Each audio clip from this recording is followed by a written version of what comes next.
எல்லோருக்கும் வணக்கம். நல்ல ஒரு தமிழ் சினிமாவை பற்றி நான் பேச போகிறேன். நான் வேதாத்திரி பிக்சர்ஸ் அப்படிங்கிற ஒரு நிறுவனத்து மூலிமா பந்து அப்படின்ற திரைப்படத்தை பழனிவேல் சார் என்பவர் தயாரிச்சிருக்காங்க. என்னோட நெருங்கிய நண்பர். இந்த படத்தை இயக்கியிருக்கிறது யாருன்னு பார்த்தீங்கன்னா ஜெயபாலகிருஷ்ணன். அதாவது அவருடைய முதல் படம் இது. ஒரு உண்மை சம்பவத்தை அடிப்படையாக வச்சு இந்த படத்தை அவர் இயக்கியிருக்காரு. முற்றிலுமாக வந்து பார்த்திங்கன்னா இவங்க ரெண்டு பேரும்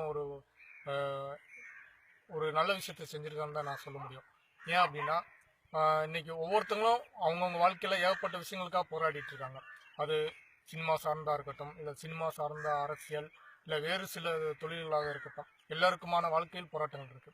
ஸோ அந்த வகையில் வந்து தான் ஜெயிக்கிறதே பெரிய விஷயம். அது சினிமாவில் வந்து ஒரு இயக்குனராகவோ, ஒரு தயாரிப்பாளராகவோ, இல்லை ஒரு ஒளிப்பதிவாளராகவோ, ஒரு நடிகனாகவோ ஜெயிக்கிறது வந்து மிகப்பெரிய கஷ்டம். அதில் சினிமாவில் இருக்கவங்களுக்கு தெரியும், சினிமாவில் இருந்து வெளியில் இருக்கவங்களுக்கும் தெரியும். சினிமாவில் ஜெயிப்பதுங்கிறது கடலில் வந்து ஒரு ரூபா காயினை போட்டு அதை எடுக்கிற மாதிரி. ஸோ அப்படிப்பட்ட சூழலில் அவர் முதல்ல வந்து பழனிவேல் சார் பற்றி தான் அவருக்கு தான் ஒரு நன்றியும் வாழ்த்துக்களையும் சொல்லணும். ஏன் அப்படின்னா ஒரு அறிமுக இயக்குனர், அதுவும் முதல் படம். அவர் வந்து பூராமே புதுமுகத்தை வச்சு தான் நான் படம் பண்ண போகிறேன் அப்படின்னு சொல்லும்போது, ஓகே நீங்கள் பண்ணுங்க, நான் அந்த படத்தை தயாரிக்கிறேன், அந்த படத்தை நானே ரிலீஸ் பண்ணுறேன் அப்படிங்கிறது மிகப்பெரிய தைரியம் வேணும். அதாவது அது வந்து மிகப்பெரிய ப்ரொடியூசருக்கு இருக்கா என்னன்னு என்னால் சொல்ல முடியாது. ஆனால் முதல் படம் தயாரிக்கிற எல்லாருக்குமே அந்த தைரியம் கண்டிப்பாக இருக்கும். ஸோ அந்த வகையில் பழனிவேல் சார் பார்த்தீங்கன்னா இவர் ஜெயபாலகிருஷ்ணன் அப்படின்றவருக்கு அந்த வாய்ப்பை கொடுத்துருக்காரு. ஆனால் ஜெயபாலகிருஷ்ணன் சார் வந்து பல புதுமுகங்கள் நடிகர்களையும் அறிமுகப்படுத்தி அவங்களுடைய வாழ்க்கைக்கான புள்ளியார் சொல்லி போட்டிருக்காரு. ஸோ அந்த வகையில் இது வந்து ஒரு விஷயம் பார்த்தீங்கன்னா வச்சுங்களேன், இதுதான் தான் ஜெயிக்கிறது இல்லாமல் தன்னை சார்ந்தவங்களும் ஜெயிக்க வைக்கணும் அப்படிங்கிறதுக்காக ஜெயபாலகிருஷ்ணன் வந்து தன்னோட டீம் சார்பாக இந்த படத்தை முழுமுச்சோட எடுத்து வெற்றியும் அடைஞ்சிட்டாரு. இது அவருக்கு எது வெற்றி அப்படின்னு பார்க்கும்போது பார்த்தீங்கன்னா அந்த பந்து அப்படின்ற ஒரு படம் அவர் வாழ்க்கையில் முதல் படம். அது மட்டும் இல்லாமல் இந்த படத்தில் அவருக்கு மட்டும் இல்லை, தயாரிப்பாளராக இருக்கட்டும், இல்லை புதுமுக நடிகர்களாக இருக்கட்டும், காமெடி நடிகராக இருக்கட்டும், ஹீரோவாக இருக்கட்டும், ஹீரோயினாக இருக்கட்டும், இவங்களுக்குலாம் வந்து இதுதான் முதல் படம். ஸோ இந்த முதல் படம் அவங்களோட லைஃபுக்கான ஆரம்பம். இன்னும் அவங்க வாழ்க்கையில் பெரிய பெரிய படங்கள்லாம் பண்ணணும் அப்படின்ட்டு ஆண்டவனை வேண்டிக்கிறேன் நான். இந்த முதல் படத்துல தனக்கான வாய்ப்பையும் எடுத்துக்கிட்டு அந்த வாய்ப்பை மற்றவங்களுக்கு பகிர்ந்து கொடுக்கணுங்கிறது ஒரு சில அறிமுக இயக்குநர்கள் மட்டும்தான் முடியும். அது எல்லாராலையும் முடிஞ்சிடாது. அதுக்கான கொடுப்பனையும் வேணும்.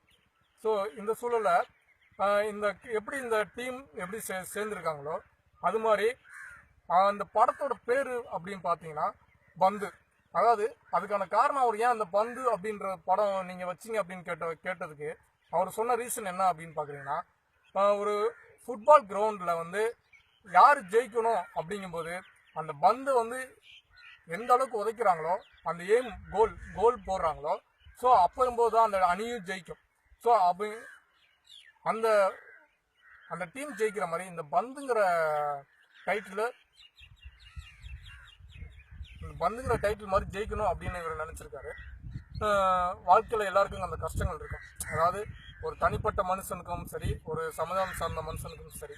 ஸோ அந்த தடைகளையும் தனிப்பட்ட கஷ்டங்களையும் மீறி ஒரு பந்து மாதிரி வாழ்க்கையில் உருண்டு ஓடணும், அந்த கோலை தொடணும் அப்படிங்கிறதுக்காக இவர் இந்த பந்து அப்படின்ற டைட்டில் சூஸ் பண்ணியிருக்காரு. ஸோ அதுக்காகவே அவருக்கு ஒரு பாராட்டு நான் சொல்லி ஆகணும். முக்கியமாக இன்னொரு விஷயம், இந்த படத்தோட கதையை பற்றி பேசணும்னா, நம்ம தமிழ்நாட்டில் திருநெல்வேலி மாவட்டத்தில் அவங்க ஷூட் பண்ணியிருக்காங்க. அங்கே நடந்த ஒரு உண்மை சம்பவத்தை அடிப்படையாக வச்சு அங்கே அந்த ஏரியாக்களில் சுற்றுற மனிதர்களை வச்சு அந்த கதைக்கான உயிரோட்டம், இவங்க யாரெல்லாம் நடித்தா நல்லாயிருக்கும், அந்த கதைக்கான உயிரோட்டம் உள்ள அந்த மனிதர்கள் பிடிச்சி அந்த கதைக்கு தேர்வு செஞ்சு நடிக்க வச்சுருக்காங்க. ஸோ அதுக்கு ஒரு மிகப்பெரிய பாராட்டு கொடுக்கணும். இந்த படத்தில் தைரியமாக இறங்கி ஏன்னா ஒரு ஃபஸ்ட்டு விஷயம் வந்து பார்த்தீங்கன்னு வச்சுக்கோங்களேன், தயாரிப்பாளருக்கு ஒரு பாராட்டு சொல்லுது. ஆனால் அது மட்டும் இல்லாமல் செகண்ட் யார் அந்த சப்போர்ட் கொடுக்க போகிறாங்க அப்படின்னு பார்த்தீங்கன்னா கேமராமேன், ஒளிப்பதிவாளர். ஸோ அவர் வந்து ஒரு ஒளிப்பதிவாளருக்கான வேலையை வந்து சரியாக செஞ்சுருக்காரு.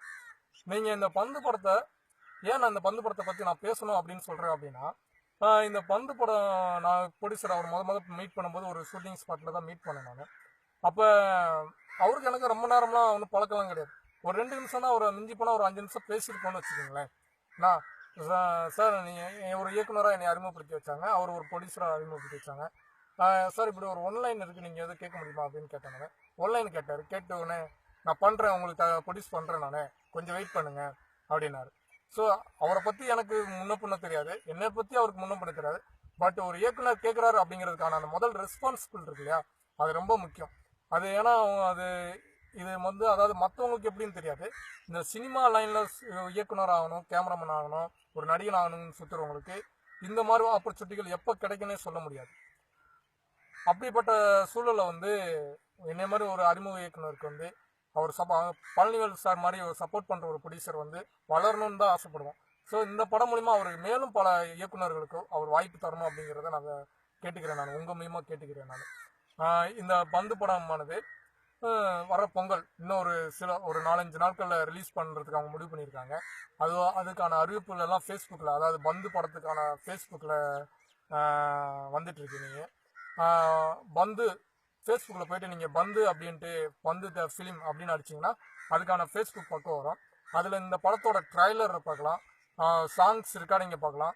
2-3 சாங்ஸ்லாம் அதில் போட்டிருக்காங்க, பார்க்கணும், ஆடியன்ஸ் பார்க்கணும் அப்படிங்கிறதுக்காக. நான் பார்த்தேன். எனக்கு பிடிச்சிருந்துச்சி, எனக்கு அந்த சாங்ஸும் பிடிச்சிருந்துச்சி. ஒரு மெலடி சாங் ஒன்று பிடிச்சிருந்துச்சி.